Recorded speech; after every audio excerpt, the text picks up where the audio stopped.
Are heavy strongman sandbags already on their way into mainstream fitness?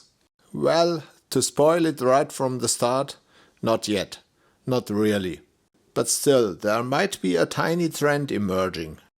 To put my impression from this year's FIBO Expo into perspective, we have to revisit last year's first. On April the 1st, 2024, and no, it definitely was not a hoax, I shouldered my DIY sandbag floppy without lifting it to my lap first. Now, skipping the lap with 100 kg isn't that special, but then again, I hadn't seen too many other guys do it before. So I was quite proud of it, but more importantly, it got me totally hooked on heavy sandbag lifting as a sport. And since all awkward objects I had lifted by that time were DIY models, I was really curious what it would feel like to lift a purpose-made sandbag of the respective weight. So I made it one of my main objectives for my visit at the FIBO Expo 2024 to look for heavy sandbags. And as you can see, I even told you about that goal of mine in a community post here on YouTube. If they have sandbags somewhere, that would be the place where you would most likely find me. Well, to make a long story short, of the strongman kind they had none whatsoever. And I can assure you I looked very hard in every corner of every expo hall, even to the point where my wife got impatient with me. Now fast forward to 2025. Since there were no strongman sandbags at all last year, it would be mathematically correct to say there were indefinitely many more at this year's FIBO Expo. However, I think that would sound a bit too exuberant considering what was actually the case. Anyway, here they are, strongman sandbags in 4 different sizes. Only this Dutch supplier didn't bother to fill them, which I found a bit anticlimactic. Just imagine a company like Hammer Strength exhibiting a plate-loaded chest press machine, but no plates to try it out with. But still, these sandbags seem to be decent quality. They come in a lot of different sizes, up to 400 pounds, and are also really affordable. For example, just 75 euros for the 250 pounds model here. The company's representative at the stall told me the price in person. And as this screenshot would indicate, you can also look it up on their website. Which unfortunately is more than I can say about this Chinese brand of heavy sandbags.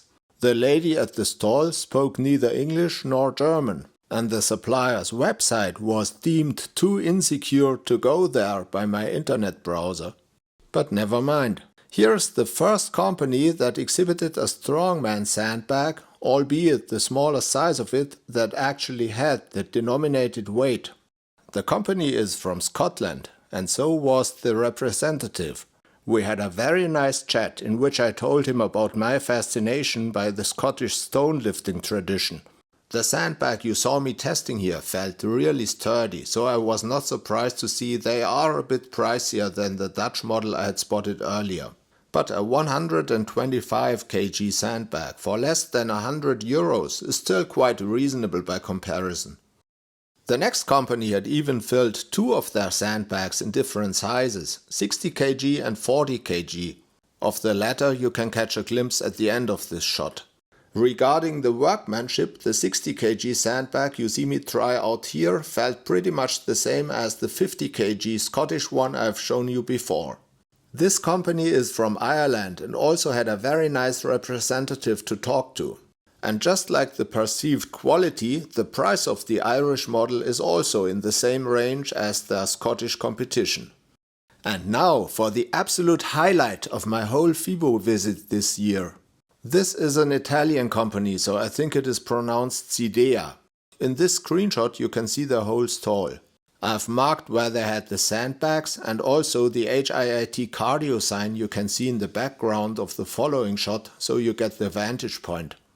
I didn't realize it at that time, but these sandbags are kind of the equivalent of famous Italian car brands like Lamborghini or Maserati, at least when it comes to the price.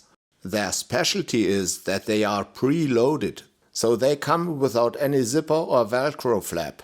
And they have always exactly the denominated weight, which will also never change. From a home training perspective, this may be more of a con than a pro, Because if you don't have the space or the money to buy more than one, you don't have the option to apply progressive overload. Normally you would start with the sandbag packed below the target weight and then, as you get stronger, successively fill in more sand. You obviously can't do that with the Sidea models because they don't have an opening, but I certainly can see the advantage for gym owners. Since their members are at all kinds of different strength levels, they have to provide a variety of different sandbag sizes anyway. And they also have to invest much larger sums anyway. After all, even this whole set of luxury sandbags is still much cheaper than one decent treadmill, for example. And maybe for some busy gym owners, being able to get the sandbags ready to use, skipping the tedious filling process, will even lower the threshold for purchasing them. Coming as a preloaded set may turn out to be exactly what is necessary for heavy strongman sandbags to enter the realm of mainstream fitness equipment. Bravo Sidea! So what's my resume? FIBO is the world's biggest fitness expo. In 2025 it had over 1,000 exhibitors, of which only 5 had strongman sandbags. If you didn't look hard for them, like me, you probably missed them. But then again, unlike last year, those 5 were there. To put this into another perspective, this year there was still only one bouldering treadmill, just like last year. And that's a pretty big apparatus. I really doubt I would have missed it if there had been another model by another supplier. So compared to the bouldering treadmill, the strongman sandbag is definitely a budding training tool. Thanks for watching, and please come back for my next video. My name is Florian and I'll continue to make an effort so that you don't get bored with your training.